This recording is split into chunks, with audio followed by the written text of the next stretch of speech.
오늘 말씀의 제목은 존중. 이 존중이란 단어를 올 한 해 동안 귀에 새겨질 때까지, 마음에 새겨지고 우리 손발에서 이게 묻어날 때까지 아마 많이 듣게 되실 거예요. 이 존중, 화목한 공동체의 시작이라는 제목으로 함께 은혜를 나누고자 합니다. 오늘 첫 주일 아침 예배를 드리면서 참 이 예배를 허락하시고 또 우리가 이 공동체 가운데 함께 참여해서 예배를 드릴 수 있다는 것이 얼마나 귀하고 감사한지 모릅니다. 앞에도 양옆에도 써있지만 우리 교회 올해 표어는 존중으로 세워가는 화목한 공동체입니다.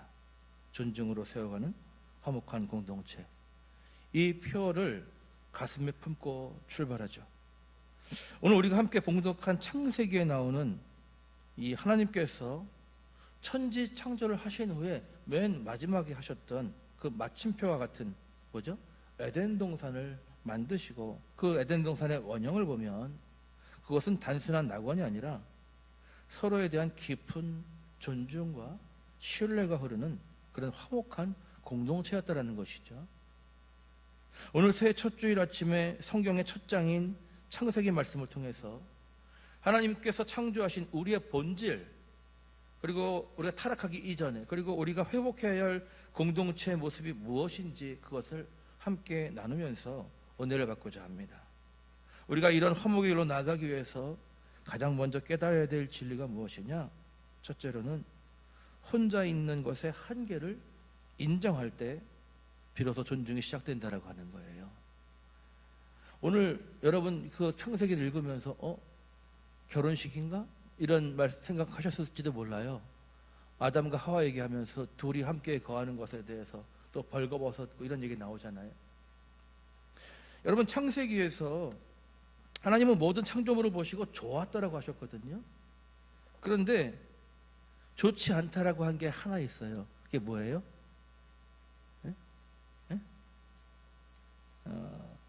18절에 오늘 읽었잖아요. 여호와 하나님이 이르시되 사람이 혼자 사는 것이 좋지 아니하니. 다 아름답고 심히 아름다웠는데, 심히 보기 좋으셨는데, 그런데 혼자 사는 것이 좋지 아니하니라는 말씀이죠. 여기서 좋지 않다라는 그 말이 히브리어로 로토브, 토브가 좋음인데 로토브니까 하나님의 창조의 목적에 비추어 볼 때에 이건 뭐냐면 아직 미완성인 상태 얘기하는 거예요. 혼자 있는 것은 미완성의 상태다.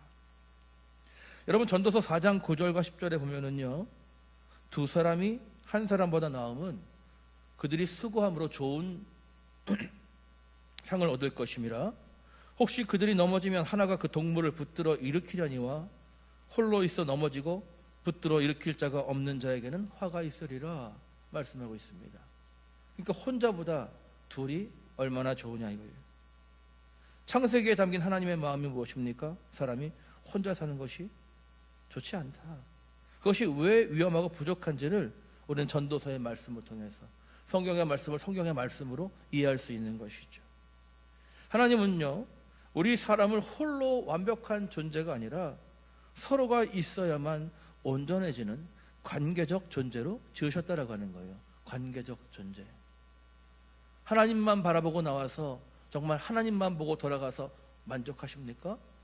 이 교회 안에 있는 친교와 교제라고 하는 것도 교회의 중요한 속성인데, 주일 2부 예배 때 설교 전에 왜 서로 얼굴을 보고 인사하고 악수를 하겠어요? 뒤통수만 볼 것이 아니라 함께하는 사람들과 함께 인사하고 그들과 더 친목하고 하나님이 기뻐하시는 화목한 공동체를 이루어가는 것이 중요하기 때문에 그렇습니다. 여러분, 서로가 있어야만 온전해지는 관계적 존재라는 것에 대해서 여러분 인정하십니까? 그렇죠? 혼자서는 뭐든지 할 수 없어요. 존중이라고 하는 건 바로 거기서 시작되는 거예요. 내가 아무리 의롭고 내가 아무리 옳다고 내가 아무리 열심히 많다 할지라도 혼자서는 안 된다. 그러니까 누군가 옆에 있어야 되죠. 내가 완벽하지 않으며 내 곁에 형제와 자매가 하나님의 창조 섭리 속에 반드시 필요한 존재임을 인정할 때, 그때 우리의 마음이 겸손해지고 존중할 수 있는 마음이 생겨나기 시작하는 거예요. 혼자서는 안 된다. 철학자인 마틴 부버가 그의 책 나와 너에서 이런 얘기를 했어요. 인간은 타인과의 관계 속에서만 진정한 자아를 발견할 수 있다. 물론 우리는 하나님 안에서 발견됩니다. 하나님 안에서 우리의 생명의 근원을 찾을 수 있고 우리의 사명을 찾을 수 있어요. 그러나 그것이 드러나는 것은 어디입니까? 사람과의 관계 가운데서 드러난다는 것이죠. 성경과 인류의 지혜가 오늘 공통적으로 말하는 것이 무엇입니까? 예? 중요한 것. 오늘 하버드 대학교 로버트 웰딩어 교수의 얘기를 하나 얘기하려고 그러는데, 그가 80년 넘게 연구해서 내린 결론 중에 하나가 뭐냐면, 행복의 제1 조건이 무엇이냐라고 했을 때 깊은 인간관계다라고 얘기했어요. 이 연구 결과예요. 깊은 인간관계가 있을 때 사람은 행복을 느낀다는 거예요. 그래서 빌립보서 2장 3절 우리 주제 선고 중에 한 부분인데요, 아무 일에든지 다툼이나 허용으로 하지 말고 오직 겸손한 마음으로 각각 자기보다 남을 낮게 여겨라, 이렇게 말씀하고 있는 것이죠. 나보다 남을 낮게 여겨라. 그들의 도움 없이 너 혼자는 살아갈 수 없다. 이 말씀처럼 우리가 겸손한 마음으로 상대를 나보다 더 낮게 여기는 그런 존중이 있을 때 우리는 비로소 풍성한 생명의 공동체로 나아갈 수 있습니다. 여러분, 하나님이 우리 서로를 하나님의 조력자인 돕는 배필로 대하라고 말씀하시는데, 이 배필이라고 하는 것을 우리는 이 부부관계에서 얘기하잖아요. 그렇죠? 배필이라고 하는 것.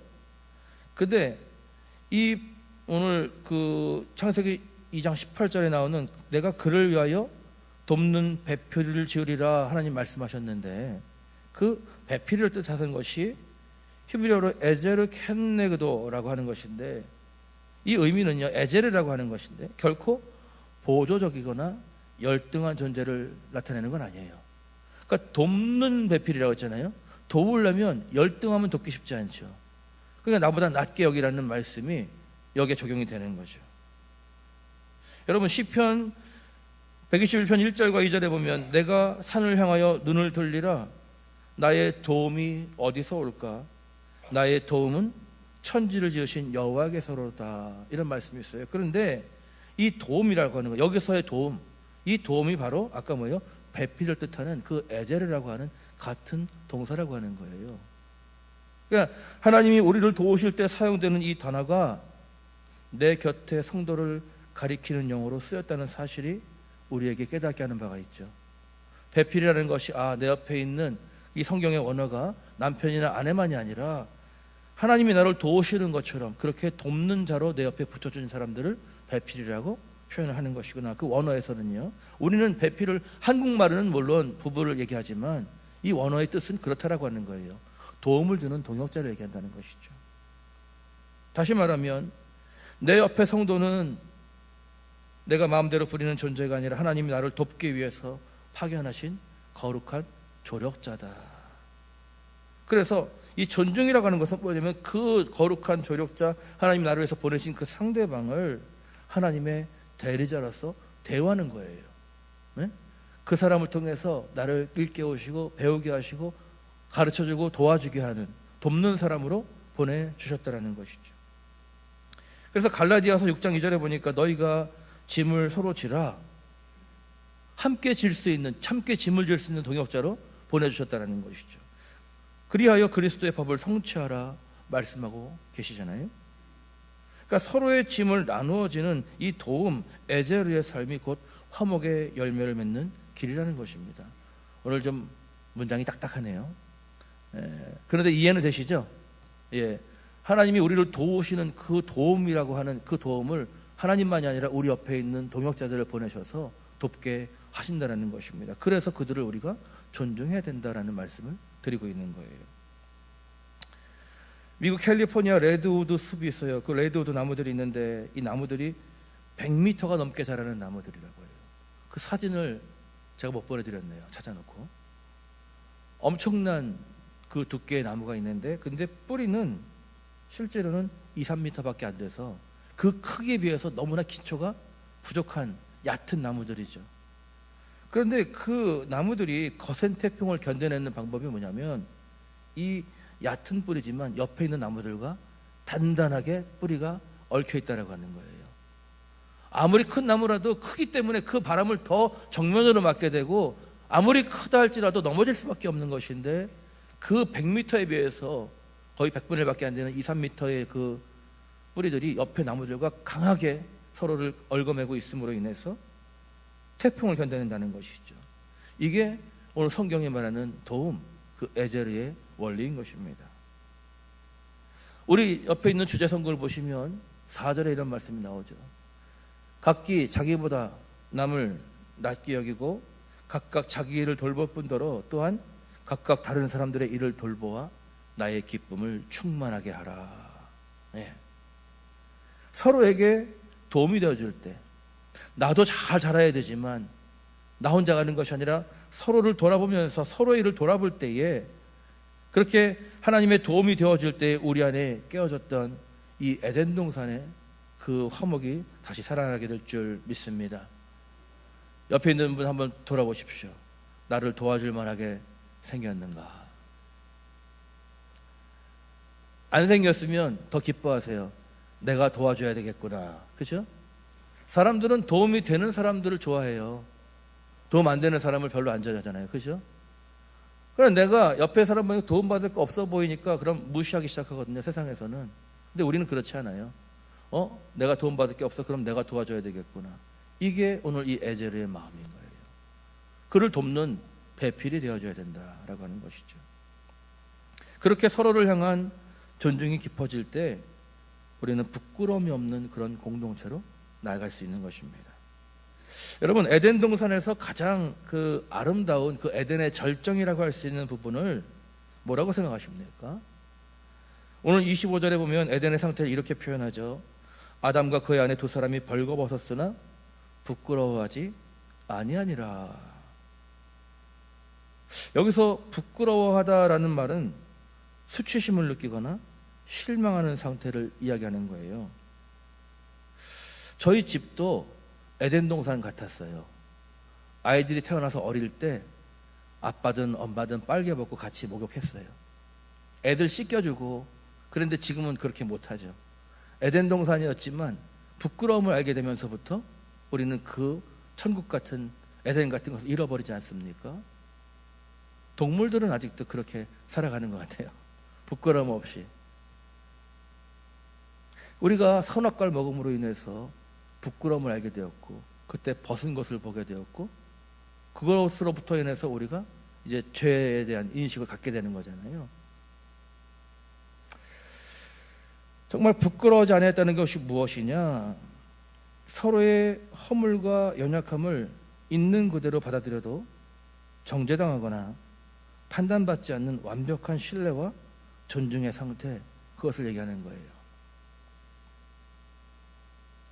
로마서는 이 상태를 향해서 구체적인 지침을 주는데 우리가 새벽기도 중에도 한번 보았던 말씀입니다. 그러므로 그리스도께서 우리를 받아 하나님께 영광을 돌리심과 같이 뭐라고 써 있어요? 너희도 서로 받으라. 서로 받아줘라. 서로 용납해라. 서로 도와줘라. 그럼 어떻게 된다는 거예요? 그리스도께서 우리를 받으셔서 하나님께 영광이 된 것처럼 우리가 서로를 받아줄 때, 서로를 용납할 때, 서로를 존중함으로 끌어안을 때 하나님께 영광이 된다는 말씀인 줄 믿습니다. 그리스도께서 우리의 모든 죄악, 수치, 허물을 덮으시고 저와 여러분을 용납하신 것처럼 여러분, 진정한 존중이라고 하는 것은요, 상대의 허물을 들춰내기보다 사랑으로 덮어주는 거예요. 덮어주는 것. 실수가 있지만 덮어주는 거예요. 내 마음 아프게 했지만 좀 덮어주는 거예요. 왜냐하면 내 마음도 지금 이 마음이 결정된 끝까지 죽을 때까지 마음이 아니잖아요. 그 사람의 마음도 죽을 때까지 그게 아니에요. 실수를 깨달을 시간이 오고 하나님의 말씀 가운데 돌이킬 수 있는 변화의 시간이 올 것입니다. 할렐루야. 그렇기 때문에 내 귀에 들려진 말로 내가 보여진 그 현상, 그 순간을 박제해서 그것만 가지고 간다라고 한다면 우리 안에 화평은 없어요. 그러나 내가 하나님을 외면했던 시간도, 내가 하나님 말씀에 불순했던 순간도 있지만, 그러나 하나님이 나를 여전히 품어주시기 때문에 그 사랑을 느껴서 우리의 마음이 돌이킬 수 있는 것처럼 우리가 서로를 향해서 그런 너그러움을 가지고 존중을 가지고 기다려줄 때 우리 공동체가 회복과 화목으로 나아갈 수 있을 줄 믿습니다. 여러분, 무엇보다도 뜨겁게 서로 사랑할지니 사랑은 허다한 죄를 덮느니라. 할렐루야. 우리가 사랑하면 죄를 덮을 수 있다는 거죠. 우린 용서할 수 없어요. 죄를 용서하는 것은 하나님의 영역입니다. 그런데 우리가 사랑하면 나에게 상처 준 그 일에 대해서 덮어줄 수 있는 거예요. 나에게 마음 아프게 한 그 일에 대해서 우리가 사랑할 때, 존중할 때 이걸 바로 내가 뭐라고 하지 않고 기다려줄 수 있는 것이죠. 정죄와 판단의 칼날을 내려놓고 상대를 있는 그대로 받아들이는 공동체가 바로 무슨 공동체예요? 부끄러움이 없는 화목한 공동체. 그것이 바로 하나님이 지으셨던 에덴과 같은 공동체라는 것이죠. 벗었지만 부끄러워하지 않았다라고 하는 것. 우리가 우리의 모든 욕심이나 아니면 우리의 거짓이나 우리의 그 연약한 우리의 성품들이 드러날 수 있어요. 그러나 그것을 가지고 어떤 명확한 사회적인 기준과 이걸 가지고 막 판단하고 성경 가지고 정죄하는 것이 아니라 저런 모습이 있음에도 불구하고 하나님이 부르셨으니까 예수님께서 저 사람을 향해서 또 이루실 그 일을 기대하면서 덮어주는 거예요. 부끄러운 모습을 감싸주는 겁니다. 그럴 때 어떻게 되겠어요? 보통은 다 본인들이 알지 않습니까? 내 마음이 얼마나 지금 완고한지, 내가 지금 얼마나 상처를 줬는지, 내가 지금 얼마나 거짓된지 알지 않습니까? 그런데 그럼에도 불구하고 그리스도의 사랑으로 용납하고 존중해 줄 때 그 마음에 비로소 하나님의 놀라운 변화가 일어나는 것이죠. 사회심리학자 브레네 브라운이라는 사람이 이런 얘기를 했어요. 자신의 약점을 드러낼 수 있는 취약성의 용기가 진정한 유대감을 만든다. 말은 좀 어려운데 뭐냐면 취약성 용기라는 건 뭐냐면 내 약점에 대해서, 내 부족한 것에 대해서 드러낼 수 있을 때에 진정 유대감이 있는 공동체가 될 수 있다는 것이죠. 내 자랑만이 아니라 나 잘하는 것만 얘기하잖아요. 우리는 SNS 보면은요 다 좋은 것만 얘기해요. 다 빛나는 것만 얘기해요. 그래서 맛있는 집, 그 다음에 뭐 이렇게 멋있는 거, 그런 거, 어디 간 거 이런 거 하잖아요. 그런데 자신의 약점을 드러낼 수 있는 취약성의 용기가 진정한 유대감을 만든다는 거예요. 뭐냐면 이 용기는 오직 상대를 우리가 서로 존중하고 비난하지 않는다는 신뢰가 전제된 공동체에서 발휘될 수 있다는 겁니다. 다시 말하자면 속회 같은 곳, 우리가 그 원칙이 있잖아요. 내 부끄러운 것에 대해서, 내 연약한 것에 대해 얘기해도 함께 기도를 하지만 그러나 다른 사람에게는 말하지 않는다. 이런 원칙이 있지 않습니까? 그런 믿음의 공동체가 될 때에 연약함을 드러내게 되고 연약함을 드러내야만 치유되고 회복될 수 있는 것입니다. 그래서 우리가 치유와 회복을 원한다면 우리의 연약함을 드러낼 수 있는 공동체가 되어야 되고, 그리고 그것을 우리가 알면서 기도해 주지만 그 상대방의 약한 그 정보와 알게 된 것을 가지고 도리어 그를 정죄하거나 비판하면 안 된다는 거예요. 약한 점을 드러낸다 할지라도 그걸로 함께 기도만 할 수 있고 격려할 수 있는 공동체, 그것이 진정한 화목한 공동체 아니겠습니까? 옳은 길을 가르쳐주는 스승은 얼마나 많습니까? 그러나 잘못됐을 때 품어줄 수 있는 사람들이 많지 않아요. 품어줄 수 있는 것, 그것이 우리 교회가 감당해야 될 세상과 구별된 믿음의 삶이고, 그 핵심 키워드는 바로 존중이라고 하는 거예요. 그 영혼을 바라보면 아니라 그 영혼 가운데 있는 하나님의 형상을 기억하고, 우리 모든 사람들은 다 하나님의 형상대로 지음받은 존재인 줄 믿습니다. 그러니까 그 안에 있는 하나님의 형상을 존중하고, 그리고 그를 이끄시는 하나님이 그를 이끌어 가실 그 섭리를 믿기 때문에 오늘의 모습이 아니라 변화시키실 하나님을 신뢰하면서 그를 존중해서 마음의 상처를 주거나 낙심하지 않게 하고 올바로 서갈 수 있도록 기다려줄 수 있는 것, 품어줄 수 있는 것, 내가 생각하는 나의 어떤 믿음의 그 의의 그 지경까지 그도 올 수 있다라고 하는 것을 기억하고, 내가 하나님께 용납받았을 때 과연 어떤 모습이었던가 처음 믿었을 때에 그것도 기억하면서 나를 용납해 주신 주님 때문에 우리도 기다릴 수 있는 것, 그것이 우리의 존중이라고 하는 말과 연관이 된다는 것이죠. 우리 산돌교회가 서로를 비판하기보다 격려하고 또 허물을 들춰내기보다는 사랑으로 덮어줄 때에 세상이 줄 수 없는 따뜻한 안식처가 될 줄로 믿습니다. 여러분, 그런 교회가 되기를 원하시지 않으십니까? 하나님도 그런 교회가 되기를 원하시는 줄 믿습니다. 여러분, 우리 연약한 인간인 우리는요, 눈을 뜨면 보이는 게 뭐예요? 비판할 거리들이 보여요. 부족한 게 보여요. 많이 보입니다. 그런데 눈을 한번 더 떠야 돼요. 무슨 눈을 떠야 돼요? 믿음의 눈을 떠야 돼요. 인간적으로 눈을 떠서 보이는 것들을 가지고 얘기할 게 아니라 우리는 그런 존재들이 아닙니다, 여러분. 우리는 하나님의 자녀된 영적 존재들인 줄 믿습니다.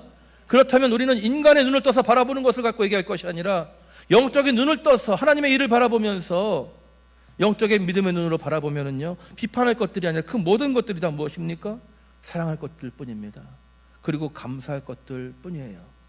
상처가 되는 상황조차도, 어려운 시험조차도 이것이 하나님께서 나를 위해서 필요로 주신 것이기 때문에 나를 일으키실 기회라는 것을 믿으면, 그 믿음의 눈을 뜨면 비판이 아니라 감사와 찬송이 나오는 것이죠. 하나님의 결론은 평강입니다. 믿으십니까? 우리를 양육하시는 양육자 되시고 공급자 되시고 우리가 은혜 가운데 살아가도록 모든 것을 아끼지 않는 하나님을 신뢰하시기 바랍니다. 말씀을 정리하겠습니다. 2026년이라는 시간 속에 하나님께서 우리 산돌교회를 서로를 존중하는 공동체로 세우시길 원하시는 줄 믿습니다. 그 존중은 먼저는 누구를 향한 존중이 되겠습니까? 하나님을 향한 존중이 되어야 돼요.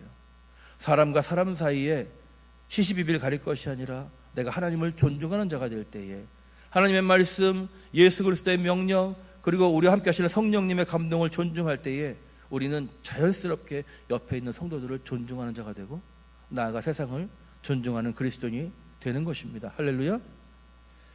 성경은 일관되게 우리에게 말씀하고 있어요. 우리가 서로 연합해야 된다. 서로의 도움이 되어야 되고 서로를 용납해야 된다라고 끊임없이 우리에게 말씀하고 계십니다. 빌립보서 2장 말씀처럼 그리스도의 마음을 품고 남을 나보다 낮게 여기는 여러분이 되기를 주님의 이름으로 축원합니다. 나보다 낫다라고 좀 인정 좀 해주세요. 있습니다. 분명히 있습니다. 아무리 나보다 연약해 보이는 사람일지라도 나보다 나은 구석이 있어요. 그에게 배울 것이 있습니다. 내가 자녀들에게 모든 걸 다 가르쳐주는 것 같지만 자녀들에게 배우는 것이 있지 않습니까? 자녀들 때문에, 자녀가 아니었다면 내 마음 돌이킬 수 없는 것인데 그 아이가 말하기 때문에 내가 바꿔먹는 마음들이 있지 않습니까? 우리보다 낮은 사람, 어린 사람에게도 분명 배울 것이 있어요. 존중해야 된다는 거예요. 올 한해 우리가 서로에게 정말 하나님이 허락하신 에제로 그 도움이 되어지고 그 배필같이 정말 아프고 연약한 것을 덮어주는 자가 되어야지 그것을 드러내는 자가 아니고 벌거벗었지만 부끄럽지 않았던 이 에덴 같은 신뢰의 공동체를 우리 안에 이뤄가는 새해가 되기를 간절히 소망합니다. 그러기 위해서 내가 낮아지고 상대를 높이는, 말씀드렸잖아요. 언더스탠드라고 하는 의미를. 내가 밑에 서면 보이지 않는 것들이 보이게 되어 있어요. 이해할 수 없는 것들이 이해하게 되어 있습니다. 그게 우리가 필요하다는 것이죠. 내가 낮아지고 상대를 높일 때 더 잘 볼 수 있고 그 존중의 자리에서 하나님이 기뻐하시는 화목한 공동체, 그 아름다운 역사가 시작되어 갈 줄로 믿습니다. 우리 옆 사람과 이렇게 한번 인사하면서 설교를 마치려고 합니다. 한번 둘씩 보세요. 이렇게 얘기하겠습니다. 당신이 나보다 낫습니다. 네. 한 번 더 얘기할까요? 함께함에 고맙습니다. 네. 여러분들과 함께 신앙생활을 할 수 있음에 너무나 감사하고요. 그리고 저도 여러분들을 통해서 배우겠습니다. 지난 한 해도 여러분과 함께하는 시간 가운데 좋은 것도 많았지만 저를 깨닫게 하고 반성하게 하는 수많은 일들이 있었는데 하나님 앞에서 잘했다고 얘기할 수 있는 게 없었어요. 죄송하다고, 맡겨주신 양들 마음에 상처 준 것, 제 사명 잘 못한 건 너무 감사하다고 회개하고 더 잘 섬기는 종이 될 수 있도록 더 이해하려고 하고 이해되지 않을 때 기도하고 또 기다리고 그런 마음을 품어봅니다. 여러분도 서로가 서로를 향해서 그런 마음으로 좀 존중하면서 조금 기다려주면서 지금 그 모습이 그 사람의 마지막 모습이 아니라는 것을 분명히 기억하면서 하나님께서 그 변화, 이루실 그 변화를 기대하면서 기다려줄 수 있는 그런 존중으로 세워가는 화목한 공동체가 되는 우리 교회 되기를 간절히 축원합니다. 우리 찬양 한번 하겠습니다. 찬양하고 기도하기 원합니다. 찬양팀도 앞으로 나와주시기 바랍니다. 말씀 앞에서 먼저는 우리가 하나님의 말씀을 존중하고 그 말씀을 귀하게 여길 때에 말씀의 능력이 우리를 변화시키고 말씀이 우리를 새롭게 세워가는 줄 믿습니다. 우리 함께 찬양합니다. 말씀 앞에서, 말씀 앞에서 경외함으로 주께 홀로 섭니다. 생명의 말씀 읽고 순종해 주를 예배합니다. 말씀 앞에서 경외함으로 주께 홀로 섭니다. 생명의 말씀 읽고 순종해 주를 예배합니다.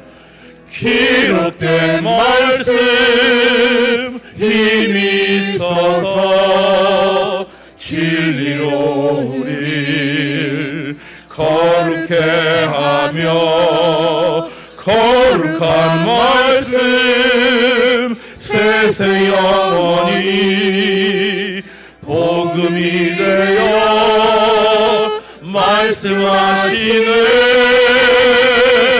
하나님 말씀에 두려워 떠는 자, 그 말씀에 생명을 거는 자, 한 사람 찾으시는 주님의 약속을 믿어 하나님 말씀에 운명을 거는 자, 순종하며 주 따라가는 자, 영원한 하나님 나라 일어날 주의 교회여 일어나라.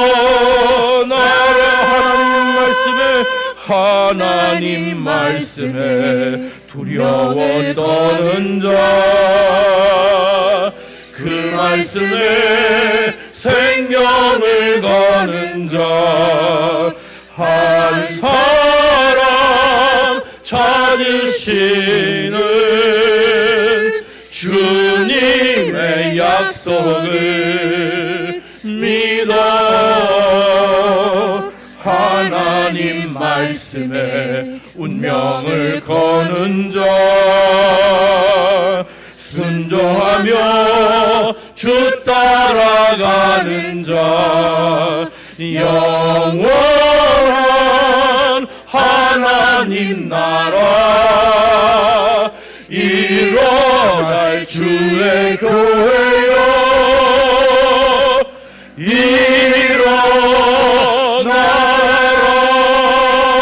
일어나라.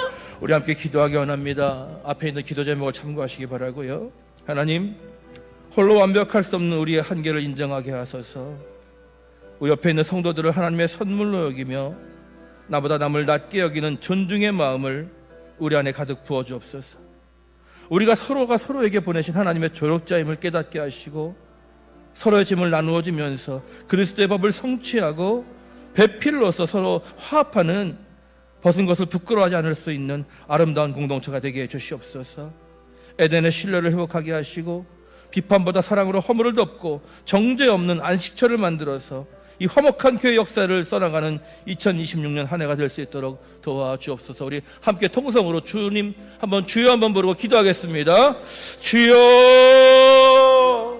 아버지 하나님 감사합니다. 주님께서 우리를 사랑하셔서 우리를 화목한 공동체요 서로를 존중할 수 있는 마음을 우리 가운데 심어주시니 감사합니다. 하나님, 다른 것 할 거 없습니다. 하나님께서 나를 얼마나 끝까지 신뢰하고 믿어주시고 존중하시는가, 지금도 나를 포기하지 않으시는 그 그리스도의 사랑을 기억할 때에 아버지, 내가 정죄할 자가 누가 있겠습니까? 내가 심판할 사람이 누가 있겠습니까? 하나님, 나 혼자서는 설 수 없습니다. 연약하고 부족한 나를 위해서 귀한 동역자들을 보내주셨는데 그들을 품고 용납하고 사랑하기보다 마음에 상처를 주었던 우리의 입술을 아버지 제단 숯불로 찢어주시옵시고 거룩한 심령을 회복할 수 있도록 도와주시옵소서. 하나님, 우리 주제 성구처럼 나보다 남을 낮게 여길 수 있는 겸손함 그리고 존중의 마음을 우리 가운데 부어주시길 원합니다. 하나님, 우리가 서로가 서로에게 보내신 하나님의 도역자임을 깨달아서 내가 받을 것만 생각할 것이 아니라 내가 무엇을 나눠야 되는지, 내가 무엇을 주어야 되는지 참된 그리스도의 사랑으로 사랑하고 덮어주고 안아주면서 하나님, 내가 인내하면서 내 상처를 가지고 아버지 정말 서로 화내고 분쟁하는 것이 아니라 그럼에도 불구하고 겉옷을 달라하며 속까지 내어줄 수 있는 그런 인내와 겸손이 우리 가운데 있기를 원합니다. 아버지, 서로의 짐을 나눠주면서 그리스도의 법을 성취하게 해주시옵소서. 서로 화합하는 아름다운 공동체가 되길 원합니다. 아버지, 그 에덴 동산에 의심 없었던 그 신뢰를 회복하게 도와주시옵시고 비판보다 사랑으로 서로의 허물을 덮어줄 수 있는, 하나님, 우리가 정죄할 것이 얼마나 많습니까? 그러나 예수 그리스도께서 정죄하지 않으시고 다시는 죄를 짓지 말라고 정죄하지 않으셨던 그 주님, 우리를 용서하기 위해서 오셨고 하나님과 회복시키시기 위해서 오셨는데 우리가 진정한 주님의 마음을 품게 하시고 우리도 사랑으로 덮어줄 수 있는 화목한 교회 역사가 시작되는 이 새해가 되게 해주시옵소서. 새해를 맞이하면서 우리 마음을 새롭게 하시고 하나님 주시는 참된 은혜 가운데 거하는, 그렇게 영적으로 성장해가는 믿음의 눈을 열어주시는 그런 새해가 될 수 있기를 간절히 소망합니다. 도와주시옵소서. 자비로우신 하나님 아버지, 2026년 새해 첫 주일을 맞아 거룩한 예배 자리를 불러주시니 감사합니다. 사람이 혼자 사는 것이 좋지 아니하니라고 말씀하신 그 주님의 창조의 섭리를 다시 한번 우리 마음에 새기며 우리가 서로를 향한 존중의 문을 활짝 열고 새로운 한 해를 시작하기를 소망합니다. 내 옆에 세워주신 성도들을 주님께서 보내신 거룩한 조력자로 여기며 나보다 남을 낮게 여기는 겸손한 성도가 되기로 결단하오니 성령께서 우리의 마음을 친히 인도해 주시옵소서. 특별히 새해를 시작하며 주님께 정성스러운 예물을 구별하여 드립니다. 우리 삶의 모든 것이 주님의 것임을 인정하는 이 믿음의 고백 위에 복을 더하시고 드린 손길마다 하늘의 평강과 땅의 풍성함으로 넘치도록 채워 주옵소서. 이 귀한 예물이 쓰이는 곳마다 하나님의 나라가 확장되게 하시고 소외된 이웃들에게 주님의 인애와 화목의 열매가 전파되게 하여 주시옵소서. 주님, 이 시간 우리 가운데 고통받는 지체들을 위해서 간절히 중보하오니 육신의 질병과 연약함으로 간구하는 성도들에게 치유의 손길을 더해 주시옵소서. 강건케 하여 주시옵소서. 회복의 역사가 있게 해 주시옵소서.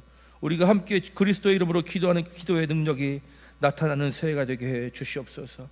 물질의 결핍으로 막막한 현실 앞에 서 있는 성도들에게 하늘의 창고를 열어주셔서 부족함 없이 복이시고 베푸시는 주님의 은혜를 공급해 주옵소서. 또한 불안과 우울과 말 못할 정신적 고통과 신앙적 상처로 인해서 밤잠을 이루지 못하는 심령들을 평강의 왕께서 친히 위로해 주시옵소서. 세상이 줄 수 없는, 하나님만 주실 수 있는 하늘의 참된 평안이 그들의 생각과 마음을 지키게 해 주시옵소서. 우리 교회가 서로의 아픔을 내 몸처럼 여기며 기도로 함께 짐을 나누어지는 화목한 안식처가 되기를 간절히 소망하오니 오늘 이 자리에 있는 성도들뿐만 아니라 갈급해서 목말라서 참된 교회를 찾는 성도들이 이곳에 나와 생명의 샘물을 마시게 하시고 치유와 회복의 은혜를 경험하는 복된 제단 되게 해 주시옵소서. 우리 마음속에 있는 육신의 눈으로 바라보는 정죄의 칼날을 내려놓게 하시고 믿음의 눈을 열어서 넓은 이해의 팔을 벌려 우리 산돌교회가 정말 지친 영혼들을, 그들에게 안식을 줄 수 있는, 안심시켜 줄 수 있는, 회복을 이룰 수 있는 이 시대에 에덴 동산이 되게 하시고 구원의 방주가 되게 해 주시옵소서. 우리의 삶을 화목의 도구로 사용하실 주님을 신뢰하며 예수 그리스도 이름으로 기도하옵나이다. 아멘.